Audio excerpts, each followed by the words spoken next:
Welcome back, my children, to Mr. B's Civics course. It's great to have you here. Today, we'll be covering the importance of rule of law.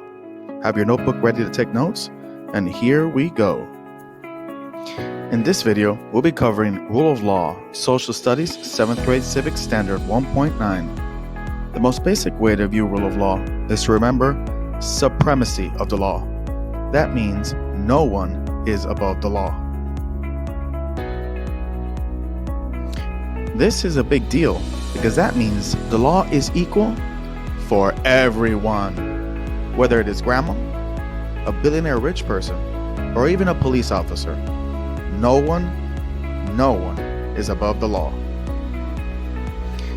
Now, there are 6 characteristics that we look for to determine if a society has rule of law. In other words, a society must have these things in order for it to have rule of law. The first is accountability to the law. Second, fair procedures. Third, decisions based on the law. Fourth, consistent application. Fifth, enforcement of the law. And finally, transparency of institutions. Don't worry too much about copying these down right now. I will go through each one during this video.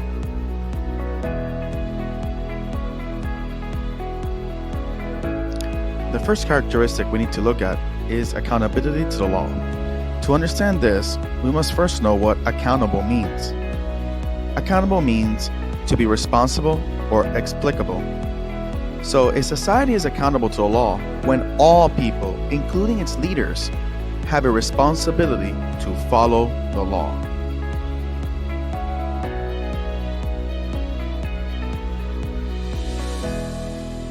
But Mr. B, what do they mean by fair procedures? Good question. For a society to have rule of law, it must have fair procedures. That means that the way the law is carried out is fair.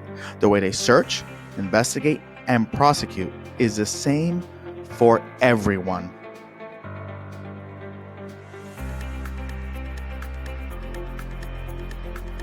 Now, the third characteristic is Attorney Rob's favorite. That one is decisions must be based on the law. This means all decisions made by the court must be made based on what the law says and not popular opinion or any influence by the media or how we might feel about it. It all must be made off the written law.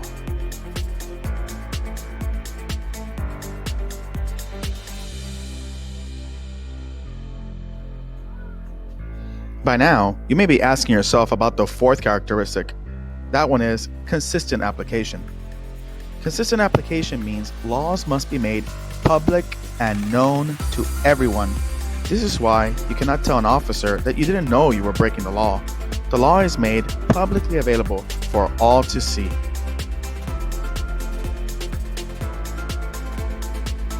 The fifth characteristic is enforcement of the law, and you could probably guess this one.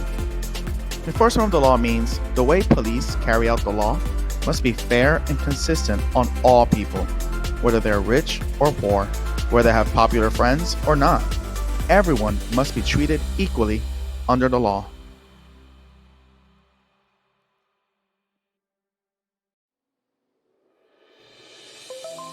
The sixth and final part is transparency of institutions.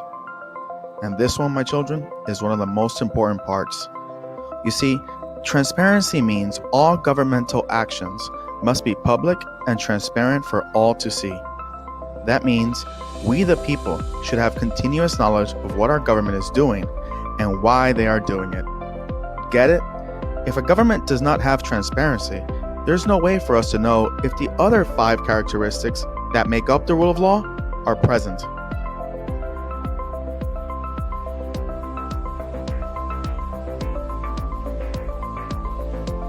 Okay, so to wrap up, rule of law means supremacy of the law. Supremacy of the law means no one is above the law. And there are 6 characteristics or parts that we use to determine if a society has rule of law. These 6 parts are accountability to the law, fair procedures, decisions based on law, consistent application, enforcement of the law, and transparency of institutions. So make sure that if on the exam you see any of these characteristics, you think of rule of law.